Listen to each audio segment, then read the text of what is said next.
गुप्ता थोड़ा साफ कर रही है। रेखा गुप्ता ने आज तक क्या किया है? सेल्फ काम करते हैं, ना किसी सरकार की तरफ से ना कुछ की तरफ से है भाई। अब इतनी गंदगी में बताओ कौन दिया जलाने आएगा, कौन पूजा करेगा? इसीलिए हम सफाई करें कि लोग आराम से कम से कम बैठ के दिया तो जला दे। इसका ठेका रेखा गुप्ता जी के पास है। जैसे कि आप देख सकते हैं ये यमुना जी आरती स्थल है। ये यहाँ पर हर शाम को आरती होता है। और जैसे कि आप देख सकते हो कि यहाँ पर जो इतना सारा कचरा है, अब इसको कैसे साफ किया जाएगा? अभी यहाँ पर जो काम करते हैं लोग, यहाँ पर जो गवर्नमेंट ऑफिसर्स हैं, उसको वही कचरा उठा के पानी के अंदर डाल देते हैं। आप पूरा विजुअल देख सकते हो, उनके हाथ में खुलाड़ी फावड़ा है और उसको ही उठा के उसी के अंदर चले जाता है, पानी के अंदर। So is this how you want Yamuna to be clean? ऐसे ही यमुना को साफ करना है। सरकार से हमें ये सवाल पूछना चाहिए। इनसे बात करके कोई फायदा नहीं है, बिकॉज एट द एंड ये बस एक काम कर रहे हैं अपना। सरकार से ये सवाल उठाना चाहिए। शहजाद पूनावाला, रेखा गुप्ता हमेशा यहाँ पर आके हमेशा इलेक्शंस के लिए लड़ाई करते हैं दिल्ली में और कहते हैं कि इसको हम साफ कर देंगे, इसको हम साफ कर देंगे। ऐसे ही साफ करना है इसको, पानी में डाल के, कचरा को उठा के। एंड देख सकते हो कि मतलब पूरा गंदगी। आप कहो। रेखा गुप्ता ने हमारा घर है भाई, अपना ठिया साफ कर रहा हूँ भाई। रेखा गुप्ता थोड़ा साफ कर रही है। रेखा गुप्ता ने आज तक क्या किया है? किसी गवर्नमेंट एम्प्लॉय ने थोड़ा कुछ किया यार। यहाँ पे मट्टी आती तो हम साफ करते, बाढ़ आती तो खुद साफ करते भाई। सेल्फ काम करते हैं, ना किसी सरकार की तरफ से ना कुछ की तरफ से है भाई। ये मेरी नाव है, मेरा ठिया है, इसलिए मैं इसको साफ कर रहा हूँ ताकि लोग आए, उनको अच्छा लगे नहाने धोने के लिए, पूजा पाठ के लिए। बस यहाँ पर लोग नहाने के लिए भी आते हैं। और क्यों नहीं भाई, सबका रिचुअल होता है। किसी का उतारा होता है, एकादशी करनी है, द्वादशी करनी है तो यमुना जी ही हमारी कुल देवी है, इसीलिए हम पूजा पाठ यहाँ पे करते हैं। कोई दिया जलाने आता है। अब इतनी गंदगी में बताओ कौन दिया जलाने आएगा, कौन पूजा करेगा? इसीलिए हम सफाई करें कि लोग आराम से कम बैठ के दिया तो जला दे। लेकिन आप ये कचरा जब यमुना जी के अंदर ही फेंक देते तो फिर नहाएंगे कैसे लोग यहाँ पर? फिर ये बह के आगे चला जाएगा, वो उसके आगे सरकार जिम्मेदार है, क्योंकि सरकार की तरफ से आ रहा है, सरकार जिम्मेदार है। हमें तो जो दिया है वो हम वापस दे रहे हैं। ये नालों की तरफ से आता भाई। मैं बताता हूँ सीधी सी बात, दिल्ली में गिरते 72 नाले सिर्फ 20 मीटर के राउंड में, ठीक है? 20 मीटर 72 नाले बहुत बड़ी बात होती है। और किसी नाले के ऊपर प्लांट ऐसा नहीं लगा कि उसका कूड़ा बाहर निकाला जाए, कुछ किया जाए। तो बताओ आम आदमी, मैं सपोज करो मैं यहाँ से उठा के यहाँ रख दूं तो कौन लेके जाएगा इसको? कौन कूड़ेदान में डालेगा? है यहाँ पे कोई डस्टबिन की व्यवस्था नहीं है, ना कोई यहाँ पे गाड़ी उठाने वाली कूड़ा आती है।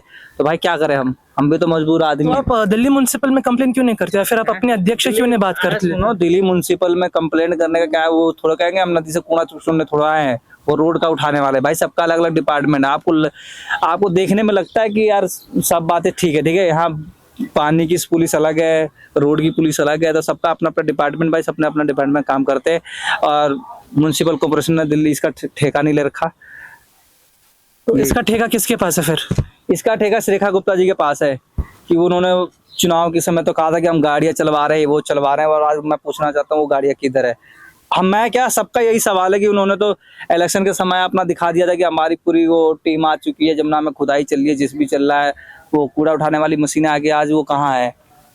ये तो वो बताएंगे, हम थोड़ा बताएंगे क्या। अभी छठ पूजा के टाइम पे उन्होंने बहुत साफ करवाया था। कुछ नहीं करवाया था, सब ढोकलेबाजी थी, सेकंड फेम था। उन्होंने एक जगह वहां पे उन्होंने ऐसे खुदवा दिया और बनवा दिया कि जी जमुना जी का हमने, जबकि वो सब मिनरल वाटर भरवाया था उन्होंने।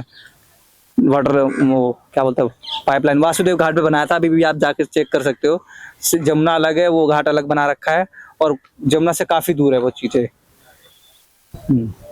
और जहाँ तक छठ पूजा की बात थी तो बिहार में इलेक्शन था गाइस, इसीलिए सबको परमिशन मिली थी कराने के लिए। अब इलेक्शन नहीं है, अगले साल पूजा करके देख लेना, किसी को नहीं मिलेगी। अच्छा, आप आम आदमी को क्या कहना चाहते हो? अभी मैं यही कहना चाहता हूँ, क्योंकि वो घर से आता है, अपना घर का कूड़ा ले आके यहाँ पे पटक जाता है। हमें बड़ी खुंदक आती है भाई इन लोगों से कि पन्नी पॉलीथीन, चलो हम समझते हैं कि कोई पूजा की चीज़ है, रिचुअल है, फूल पत्ते हम मानते हैं कि वो डाल सकते हो।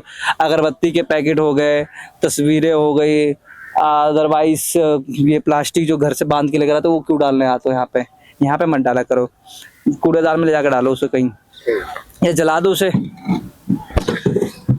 अभी जैसे कि आपने देखा कि इन्होंने क्या क्या कहा कि यहाँ पर कोई सफाई करने के लिए नहीं आते, कोई सफाई कर्मचारी नहीं है। यहाँ रेखा गुप्ता बस आती है इलेक्शन लेने के लिए, उन्होंने भी अभी तक इसको साफ नहीं किया है और इतनी गंदे नदी हो गई है ये। नो वंडर वाई दिल्ली का जो पानी है वो 55% पोल्यूटेड है, जो हमारे घर में भी आ रहा है। ओके, इससे भी डिस्टिल करके जब पानी आता है तो 55% फिर भी गंदगी रहता है वहाँ पर। सो पब्लिक को अवेयरनेस और लेके आना चाहिए। इसमें और सरकार से सवाल उठाना चाहिए कि कब यमुना हमारी साफ़ होगी, क्योंकि यहाँ पर जो पब्लिक रहती है इसी पानी में सारा रिचुअल्स करते हैं, अपना सारा पूजा करते हैं। यहाँ पर अगर हाथ लगाते तो इन्फेक्शन हो सकता है। इस बात का सरकार को कोई किसी बात का चिंता नहीं है, लेकिन सरकार दावा करती है कि हम यमुना साफ़ करेंगे, यमुना साफ़ करेंगे। 2 सरकार आ गई हैं, अभी तक यमुना लेकिन साफ़ नहीं हुआ है। सरकार आ रही है, जा रही है, यमुना वैसे की वैसी है। It is not habitable for anyone. इसी से मैं समाप्त करता हूँ। मैं आदित्य आचार्य, कैमरामैन लोकेश ठाकुर, न्यूज़ पथ, दिल्ली।